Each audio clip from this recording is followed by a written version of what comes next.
Hi friends, அஸ்ஸலாமு அலைக்கும்.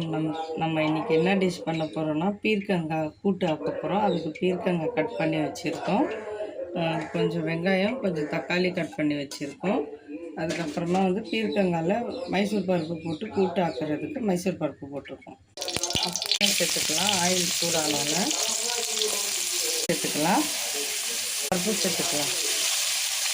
ஊற வச்சுருக்க பருப்பை ஆட் பண்ணிக்கலாம்.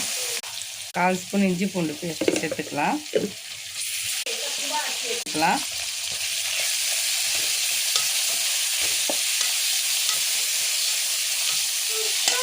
பண்ணி வச்சுருக்கு காய் சேர்த்துக்கலாம்.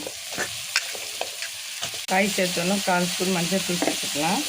1/4 ஸ்பூன் மஞ்சள் தூள் சேர்த்து 1 ஸ்பூனும் கொஞ்சமாக காஷ்மீர் மசாலா சேர்த்துக்கலாம். நம்ம மிக்ஸ் பண்ணி கொடுக்கலாம் எல்லாம் சேர்த்து.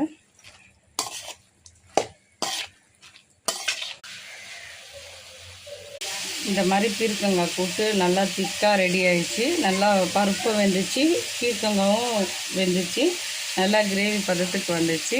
நம்ம இந்த ஸ்டேஜில் ஸ்டவ் ஆஃப் பண்ணிக்கலாம். ஸ்டவ் ஆஃப் பண்ணிவிட்டு நம்ம தட்டு போட்டு மூடி வச்சிடலாம். தட்டு போட்டு மூடிட்டு இதே மாதிரி நீங்களும் வீட்டில் ட்ரை பண்ணி பாருங்கள். லைக் பண்ணுங்கள், ஷேர் பண்ணுங்கள், சப்ஸ்கிரைப் பண்ணுங்கள். பாய் பாய்.